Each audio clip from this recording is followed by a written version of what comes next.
Hoje nós olharemos e continuaremos o nosso estudo no livro de Atos. Eu vou pedir aos irmãos que abram então suas Bíblias. Atos capítulo 10 é o texto dessa noite. Nós estamos olhando aí o finalzinho do capítulo 10, a partir do verso 44, que fala da descida do Espírito Santo sobre os gentios ali na cidade de Cesareia, naquela reunião que aconteceu na casa de Cornélio. Pedro foi chamado para ir à cidade de Cesareia. Deus deu uma ordem a Cornélio através de um santo anjo que lhe aparece, e o anjo ordena então que Cornélio envie homens em Jope para buscar Pedro e levá-lo até então a sua casa para pregar a palavra de Deus para Cornélio e os seus. E aí nós já vimos, o contexto de tudo isso aí.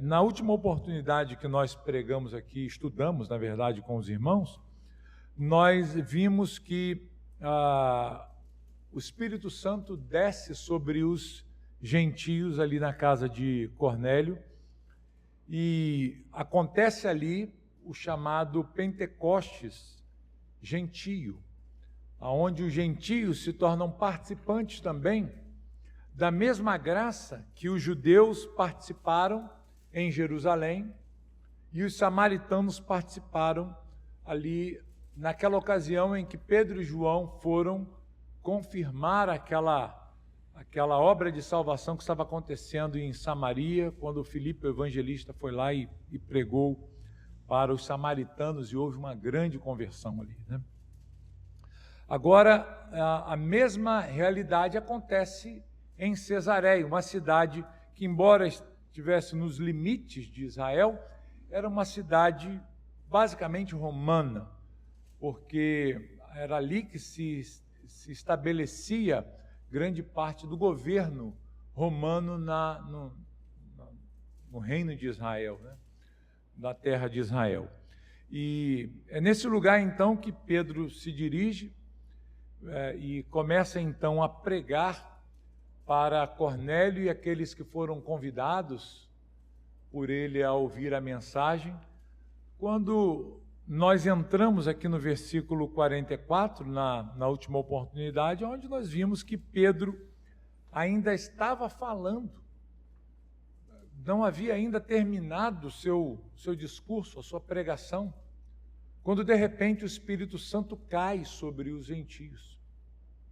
E aí, nós, fazendo um ponto aqui de lembrança, aquilo que nós vimos na última oportunidade com os irmãos, nós vimos que nessa ocasião o Espírito Santo ele desce sobre os gentios, mas ele não desce pela força do homem, pelo esforço do homem, pela dedicação humana. Esse foi o ponto que nós vimos aí, nós começamos a ler. Os irmãos se lembram? Recapitular aqui o estudo da semana anterior. O Espírito Santo desce sem nenhuma ação ou esforço humano. Eu falei para os irmãos aqui que Cornélio não estava fazendo uma campanha de oração para receber o Espírito Santo.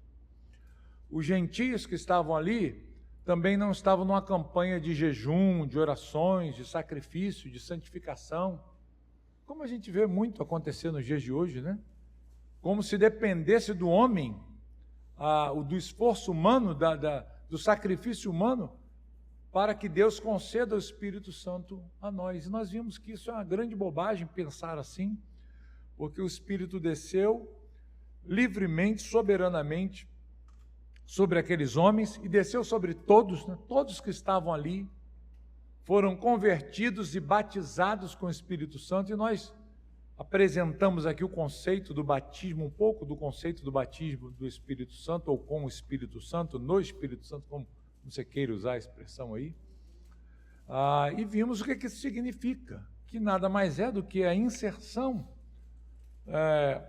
do povo agora dentro da aliança. A regeneração acontece, o Espírito Santo passa a habitar na vida do novo crente, e isso, equaliza os crentes, colocam todos numa mesma condição.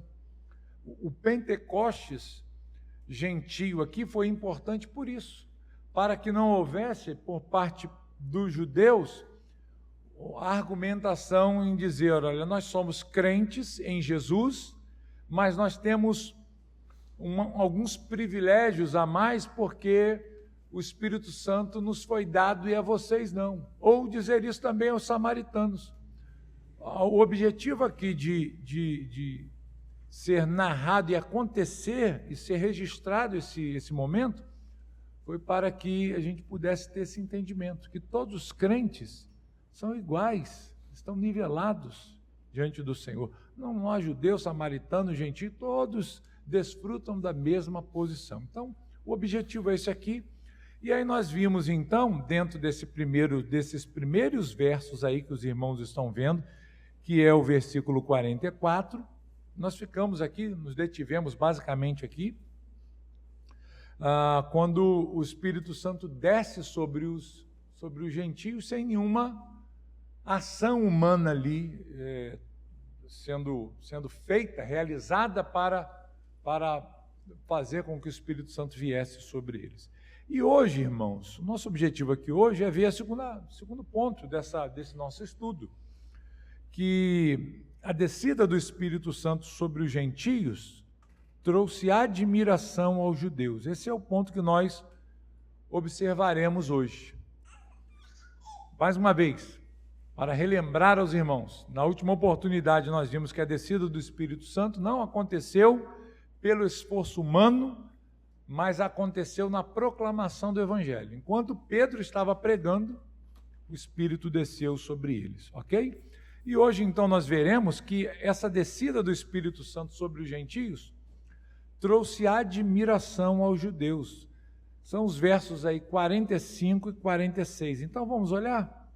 Vejam aí Atos 10, 45 e 46. Diz assim a palavra de Deus. Enquanto Pedro falava estas palavras, estou lendo a partir do 44, né? Enquanto Pedro falava estas palavras, o Espírito Santo caiu sobre todos os que ouviam a mensagem. E os fiéis que eram da circuncisão, que tinham vindo com Pedro, admiraram-se, porque também sobre os gentios foi derramado o dom do Espírito Santo, pois eles o ouviam falando em línguas e engrandecendo a Deus. Até aqui, vamos terminar, porque aqui já abre, né? O finalzinho do versículo 46 já abre aqui para o discurso de Pedro, mais uma vez, para a fala de Pedro. Então tá aí, gente, é só esses versos aí que nós olharemos, o nosso objetivo é aqui olhar para isso. O que a gente está percebendo aqui é que a pregação de Pedro ali foi o iniciador, né, desse derramar do Espírito Santo sobre os gentios. Eles creram, ouviram a mensagem, o Evangelho foi proclamado, Deus regenerou o coração deles, eles creram e foram cheios do Espírito Santo. Deus deu a eles o Espírito Santo, como havia dado também aos judeus e aos samaritanos na outra ocasião. E aí o que acontece? Diz o texto aqui que quando isso se manifesta, essa expressão acontece ali na casa de Cornélio, os judeus que haviam acompanhado Paulo ali, que tinham acompanhado Pedro, né, na caminhada, eles ficam admirados, eles ficam assustados em ver os gentios também recebendo o Espírito Santo. Não deveriam, né? Por que não deveriam? Bem, se os irmãos olharem para o início da pregação de Pedro, já que a gente está no capítulo 10 aí com a Bíblia aberta, se os irmãos olharem para o início da mensagem de Pedro, versos 34 e 35, os irmãos verão que Pedro começa o seu sermão mostrando que para Deus não há favoritismo. Deus não mostra favoritismo aqui. Então, qual o motivo deles ficarem admirados por aquilo que eles viram? Por que eles ficam assustados em ver uma manifestação como aquela que eles presenciaram? Vamos ver os versos 34 e 35 para relembrar, só para que os irmãos possam se lembrar. Diz assim: então Pedro começou a falar, ele disse: reconheço por verdade que Deus não trata as pessoas com parcialidade, né? Pelo contrário, em qualquer nação, aquele que o teme e faz o que é justo lhe é aceitável. Bem, Pedro já começa o sermão, a preparação, a introdução do sermão dele é justamente trazendo esse conceito. Olha, Deus, ele não trata as pessoas assim com um favoritismo. Eu entendi, eu aprendi, eu compreendi com a visão que me foi dada lá em Jope, que eu não posso considerar vocês como pessoas imundas perante Deus, porque Deus não trata assim. Então essa é já uma prova inicial, né, de que eles não deveriam estar assim tão admirados pelo fato de terem visto o que viram ali, né? Inclusive, meus irmãos, Jesus havia dito para os discípulos que eles deveriam pregar ao mundo inteiro, não é? Então, por que essa admiração, né? Por que pensar assim que o Espírito Santo é só para nós, né? Nós temos mais privilégios, mais bênçãos da parte de Deus do que eles, nós somos melhores do que os gentios? Não. O Senhor mandou os apóstolos saírem numa jornada missionária pelo mundo pregando o Evangelho. Não só os judeus, mas também agora a toda criatura. Vão pelo mundo, façam discípulos das nações, né? Não foi isso que ele disse? Então, por que agora essa admiração, né? É porque às vezes a nossa cabeça, né, a gente preso dentro dos nossos conceitos, dos nossos preconceitos, a gente fica meio assim, né, sem entender as coisas e achando que Deus está limitado também a essa realidade. Irmão, queria falar? Em outros livros do Antigo Testamento também existe essa referência da salvação a todas as nações. E em Nínive também foi feita uma salvação de pessoas que não eram judeus, né? Descendentes de Abraão. Mas foram alcançados, né? Mas agora aqui, eles têm uma ordem também expressa de Jesus. Jesus falou: vão pelo mundo, preguem o Evangelho. Agora, eles ficam admirados porque, na cabeça deles, aqueles homens ali não eram circuncidados. Lembre-se que para você se tornar um judeu era necessário você circuncidar, né? Não eram prosélitos, não tinham sido incorporados à aliança ao povo de Israel, né? Então, é natural aqui, digamos assim, dentro do contexto judaico, que eles ficassem realmente assim estranhos a essa manifestação. Eles não esperavam que uma manifestação assim acontecesse, porque eles não esperavam a participação dos gentios dentro dessa mesma graça na qual eles estavam inseridos. A cabeça deles estavam assim, como assim, né? Eles não são judeus, não são circuncidados, não são nem prosélitos, eles não estão inseridos dentro dessa comunidade da aliança. Bem, é de estranhar, essa graça da qual nós participamos não deveria ser para ele. Fala, Nancy. Era difícil também, né, para judeus rigorosos, não tinham tido a mesma visão que Pedro, entender, né, que a compreender. Graça de Deus tinha também sido derramada por aqui. Deus falou com Pedro, né, lá em Jope, e Pedro já havia sido ministrado pelo Senhor também, mas até para ele foi difícil, né? Que dirá para os outros, né, que não tiveram essa mesma experiência. Então ficaram assim, né? Você imagina, né? O Espírito Santo vem sobre eles e, de repente, eles ficam assim, o que está acontecendo? Ué, como é que pode isso? Não há nenhuma promessa em referência a essa participação desses gentios nesta mesma graça que nós estamos desfrutando, né? Mas, para o espanto deles aqui no caso, literalmente, não só os samaritanos estavam participando dessa mesma graça, mas agora também os gentios recebem o espírito da promessa, né? Inclusive, vamos voltar lá para Atos 2, se os irmãos se lembrarem da pregação de Pedro, porque Pedro, quando o Espírito Santo é derramado lá em Jerusalém, ele explica o que está acontecendo ali, porque falaram o quê para aqueles homens? Vocês estão tudo bêbados, né? Eles estão bêbados, 9 da manhã vocês estão bêbados, né? O que é isso? E Pedro vai dizer, não é isso não. Aí ele vai explicar o que é. Então, nessa explicação de Pedro aqui, a gente percebe ele falando a respeito do que Joel profetizou, que Deus derramaria do Espírito dele, né? Então, acharam aí? Atos 2, acharam, irmãos? Verso 16.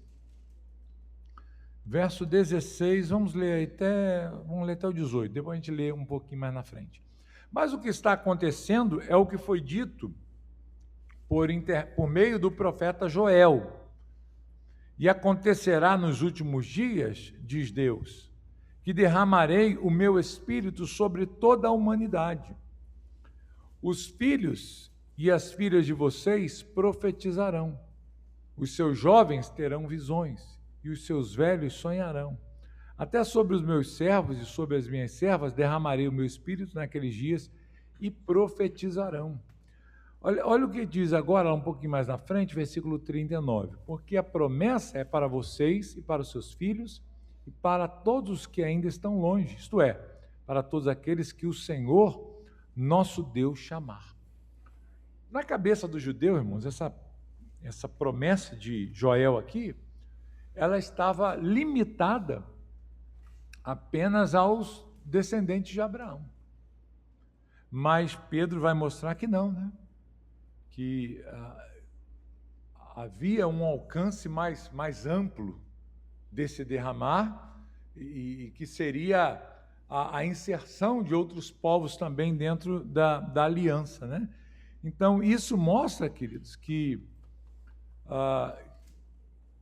Deus estava colocando os gentios na mesma posição dos judeus e dos samaritanos dentro da aliança, ao derramar sobre eles o Espírito Santo, ao fazerem deles também participantes desta mesma graça. É claro que para um judeu isso era impensável, né? Na cabeça de um judeu, o que eles achavam? Somente mestres judeus, pessoas capacitadas, pessoas mais consagradas poderiam ser instrumentos de Deus para trazer alguma declaração divina, alguma profecia, algum ensinamento, alguma graça. Isso era algo distintivo da ação do Espírito na vida de alguns indivíduos, certos indivíduos, mais consagrados e mais achegados, né, a Deus, uma vida piedosa, santa.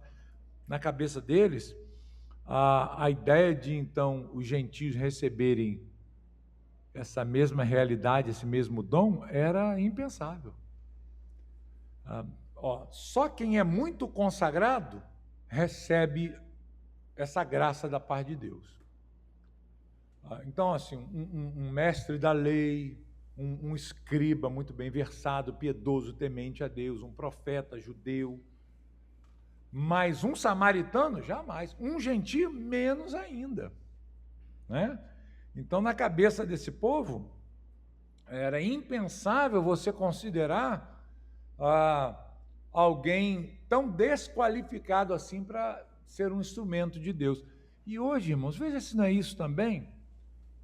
Esse não é também um modo de pensar de muitas pessoas no meio evangélico, que somente aqueles que estão mais consagrados, mais separados, que são mais dedicados, só eles é que têm o Espírito Santo. Você já ouviu isso?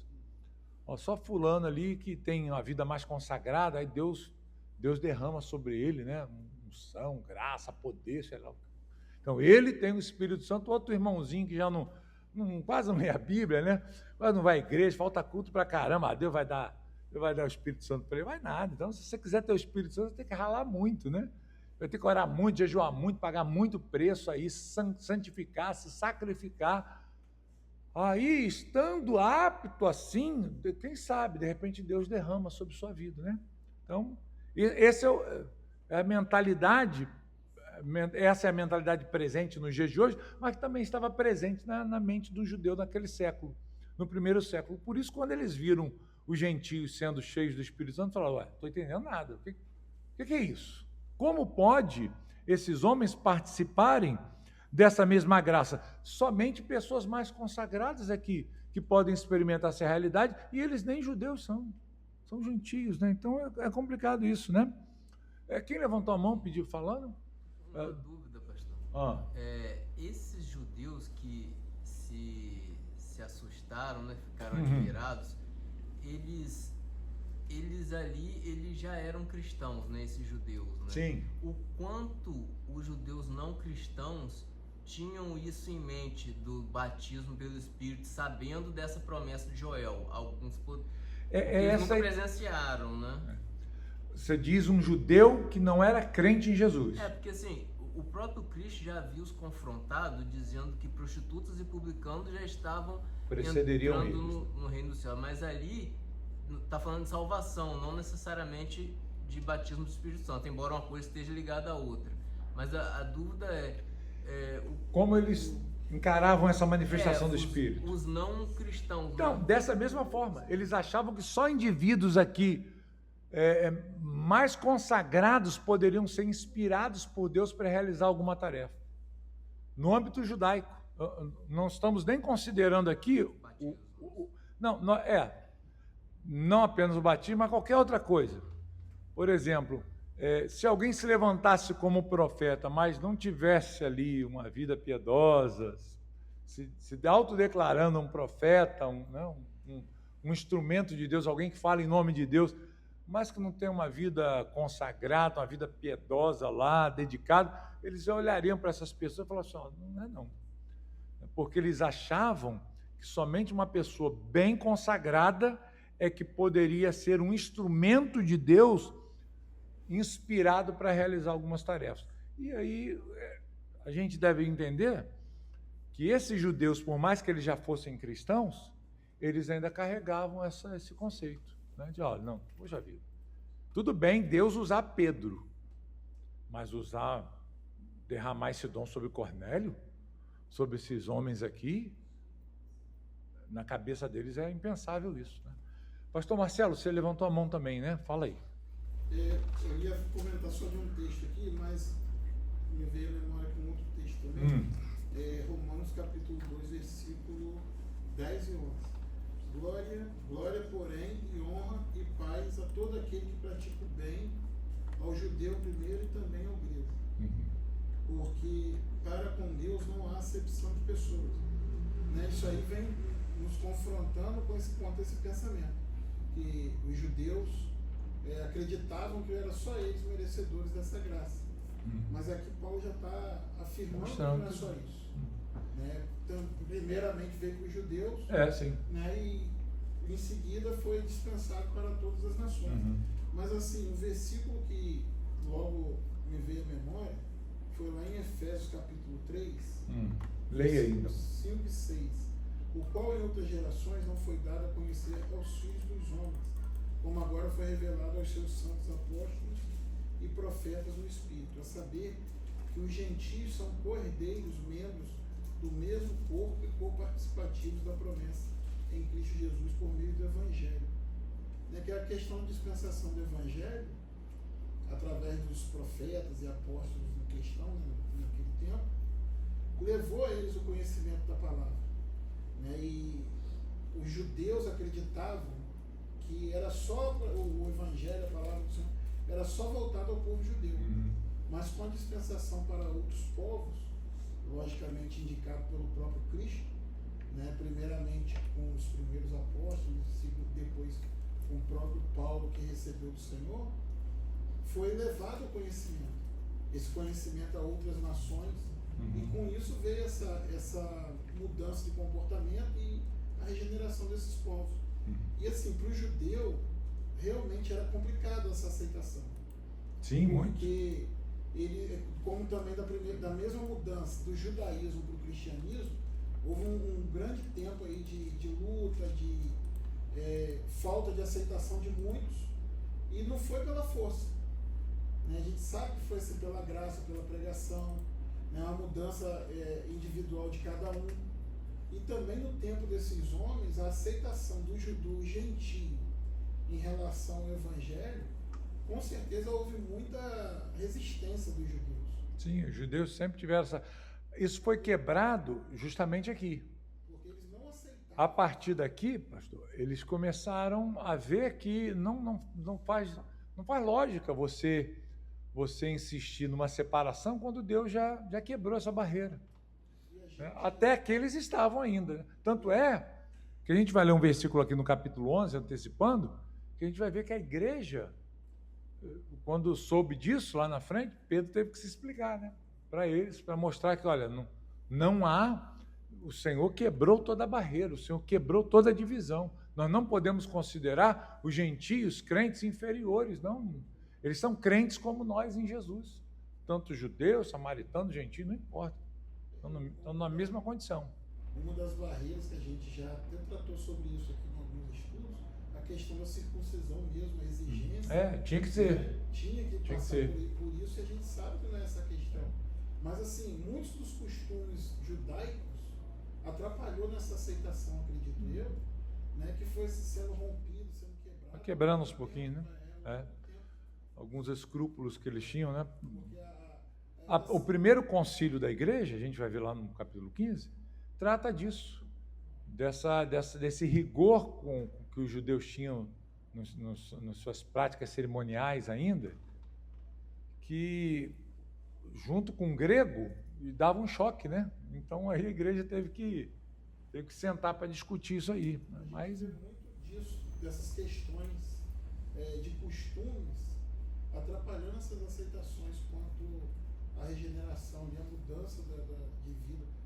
Os próprios apóstolos mesmo, a gente vê que para sair para pregar para os gentios teve dificuldade. Né?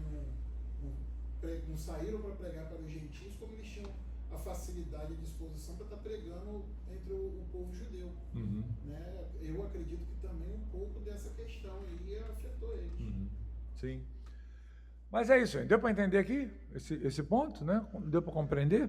Uma coisa que é importante a gente notar aqui também, querido, nesse texto, é que isso nos mostra, essa experiência que eles tiveram aqui, nos mostra também que o batismo com o Espírito Santo é uma experiência que ela acontece na conversão e ela acontece uma vez só, ela não se repete, não se repete.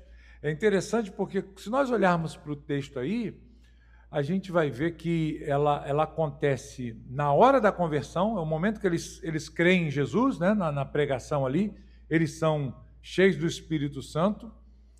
Pedro, eu citei aqui ainda há pouco, vamos ler logo o capítulo 11 aí. Os irmãos vão ver aqui que Pedro vai fazer referência exatamente a esse derramar de Deus quando houve fé no coração. Atos 11, deixa eu achar o versículo aqui, versos 16 e 17. Olha aí. Veja só. Olha o que Pedro vai dizer aqui na sua justificação, né? Acharam aí, gente? Então me lembrei da palavra do Senhor quando disse: João, na verdade, batizou com água, mas vocês serão batizados com o Espírito Santo. Pois se Deus deu a eles o mesmo dom, veja aqui, notem aí, Deus deu a eles o quê? O mesmo dom que tinha dado a quem? A nós. Nós aqui é referência a quem? Aos judeus, né? Se Deus deu a eles o mesmo dom, não é um dom diferente, inferior, não.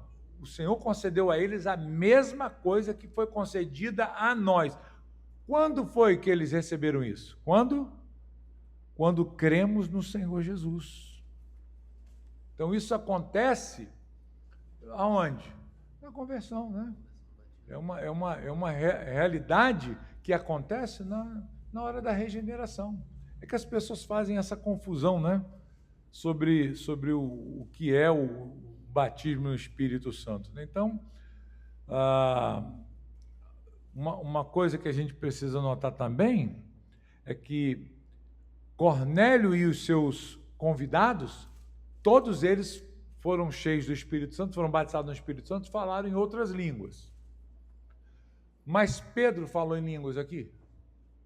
Os judeus que foram com Pedro, que eram da circuncisão, falaram em línguas também? Não. Isso se repetiu? Não. Precisava repetir? não.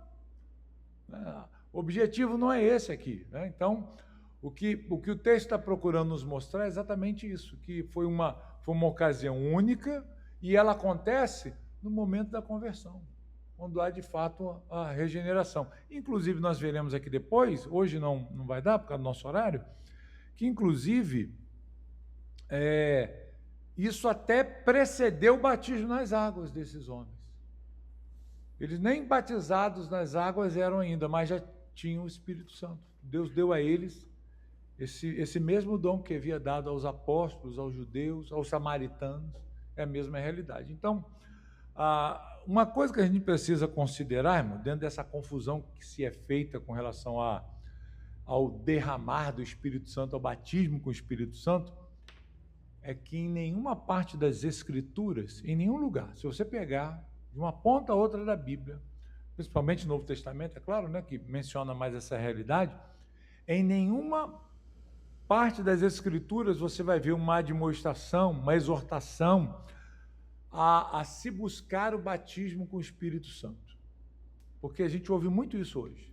Você tem que buscar o batismo com o Espírito Santo. Campanha para receber o batismo com o Espírito Santo, para receber o Espírito Santo. Em nenhum lugar na Bíblia, nenhum verso, nos admoesta, nos incentiva a nós buscarmos o batismo com o Espírito Santo. Agora, na Bíblia você tem diversas passagens que nos exortam, nos admoestam para que nós sejamos cheios do Espírito. Isso nos é ordenado. Em nenhum lugar você vai buscar o batismo com o Espírito Santo. Você precisa buscar, você tem que batalhar por isso. Todo crente em Jesus, todo novo crente precisa buscar uma segunda bênção, como é dito, né? E aí ter o Espírito Santo, até você orar, jejuar, se sacrificar, se esforçar, participar de vigília, cultos, até você ter o Espírito Santo. Em nenhum lugar isso acontece. Por quê? Porque não existe isso. Isso não existe. Agora, a Bíblia nos manda sermos cheios do Espírito Santo. Como é que eu me encho do Espírito Santo? Vida de santificação, de oração, né? Uma vida de devoção ao Senhor, alimentando a minha mente com as coisas espirituais, dedicando a minha vida a uma vida de santidade, né? Me afastando do pecado, não é isso? Então, em nenhum ponto da Bíblia você vai achar isso. Isso é muito importante a gente ver, e o texto nos mostra isso. O que acontece aqui com os gentios é exatamente isso. A gente pode também trazer isso até para o que aconteceu lá com os samaritanos, né? Um pouco mais atrás, que nós vimos. Essa experiência não se repete, gente. Não se repete. Ela acontece aqui e acabou. Ok? Não há necessidade. Não é que a cada vez que alguém se convertia no Novo Testamento aqui, então o Espírito Santo tinha que vir e batizar as pessoas daquele lugar. Quantas pessoas na Bíblia foram convertidas? O carcereiro em Filipos. Vocês lembram dele? Que lavou lá os vergões de Paulo e Silas na prisão. Ele creu no Senhor Jesus Cristo, falou em línguas, foi batizado com o Espírito Santo lá, aquela manifestação veio sobre ele, o Pentecostes também? Não, mas ele recebeu o Espírito Santo? Claro que recebeu. Foi batizado com o Espírito Santo? Foi, mas essa manifestação não precisou mais acontecer, porque já tinha sido feito. Fala, irmão. Foi manifestado na vida do carcereiro convertido, foi um fruto, né? Fruto da conversão, né?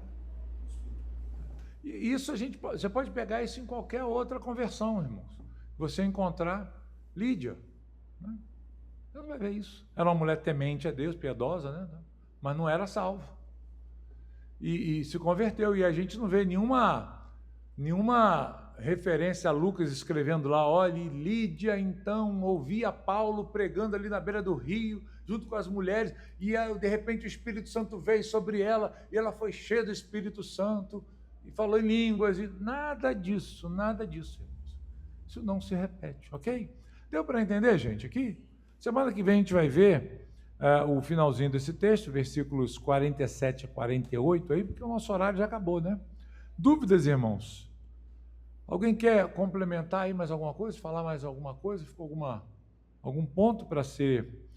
Acho que deu para entender, né, gente? Deu para entender? Pegaram bem?